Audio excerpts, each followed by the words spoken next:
প্রথমবার নির্বাচিত এমপিদের সংসদীয় কার্যক্রম, বিল, বাজেট, স্থায়ী কমিটির কাজ সহ বিভিন্ন বিষয়ে ধারণা দিতে 2 দিনের কর্মশালার আয়োজন করেছে বিএনপি। গুলশানে বিএনপি চেয়ারপারসনের কার্যালয়ে সকাল 10:30টায় 2 দিনের এই কর্মশালা উদ্বোধন করেন প্রধানমন্ত্রী তারেক রহমান। অভিজ্ঞ সাবেক আমলা, একাডেমিশিয়ান ও সাবেক সংসদ সদস্যদের মাধ্যমে এমপিদের দায়িত্ব, মন্ত্রিসভার সদস্যদের সংসদীয় রেওয়াজ ও মন্ত্রণালয় পরিচালনায় দক্ষ করে তুলতে কৌশলগত ভূমিকা কেমন হবে তা তুলে ধরা হচ্ছে এই কর্মশালায়। আগামী 12 মার্চ ত্রয়োদশ জাতীয় সংসদের প্রথম অধিবেশনকে সামনে রেখেই মূলত নবনির্বাচিত জনপ্রতিনিধি ও মন্ত্রীদের জন্য এই প্রশিক্ষণের ব্যবস্থা করা হয়েছে। আজ প্রথম দিন 2টি সেশনে কর্মশালা অনুষ্ঠিত হচ্ছে। সকাল 10:30 থেকে দুপুর 12:30 পর্যন্ত মন্ত্রী, প্রতিমন্ত্রী ও উপদেষ্টারা অংশ নিচ্ছেন। মধ্যাহ্নবিরতির পর দ্বিতীয় সেশন শুরু হবে দুপুর 2:30টায়, যা চলবে বিকেল 4:30 পর্যন্ত। প্রথমবার নির্বাচিত এমপিদের সংসদীয় কার্যক্রম, বিল, বাজেট, স্থায়ী কমিটির কাজ সহ বিভিন্ন বিষয়ে ধারণা দিতে 2 দিনের কর্মশালার আয়োজন করেছে বিএনপি।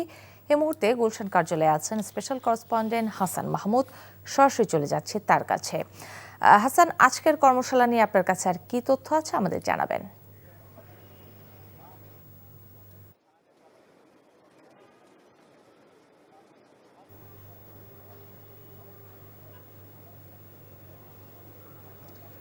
আসলে বিএনপি চেয়ারম্যানের গুলশান কার্যালয়ে এই মুহূর্তে একটি কর্মশালা হচ্ছে। সেই সংবাদটি নিশ্চয়ই ইতিমধ্যে আপনি জানিয়েছেন।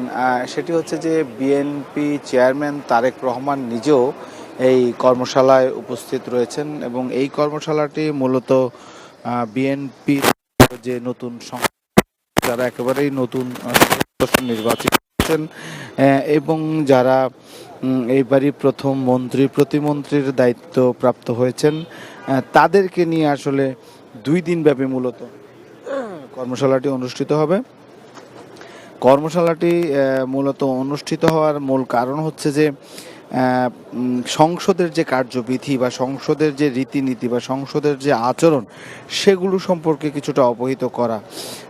যেমন সংসদীয় কার্যক্রম রয়েছে, বিল, বাজেট, স্থায়ী কমিটির কাজ বা সংসদীয় স্থায়ী কমিটির কথা বলছি, সেই বিষয়গুলো বা অর্ডারে কথা বলা বা কথা বলার আচরণবিধি, সংসদের বিল উত্থাপনের বিষয়, পয়েন্ট অফ অর্ডার, মানে সব কিছু মিলিয়েই আসলে যে সংসদ পরিচালিত হয় যে কার্যবিধি, সেই বিধিগুলো নিয়েই আসলে মূল আলোচনা। এবং আজকে এখানে মূলত এই অনুষ্ঠানে সকালে তারেক রহমান উদ্বোধন করেছেন প্রধানমন্ত্রী এবং বিশেষ করে বিকেল 4টায় আবারও শুরু হবে এবং বিকেল 4টা পর্যন্ত এতে অংশ নেবেন রংপুর, রাজশাহী এবং ফরিদপুরের প্রতিনিধিরা এবং প্রতিমন্ত্রীদের এই প্রোগ্রাম 12টা নাগাদ শেষ হবে।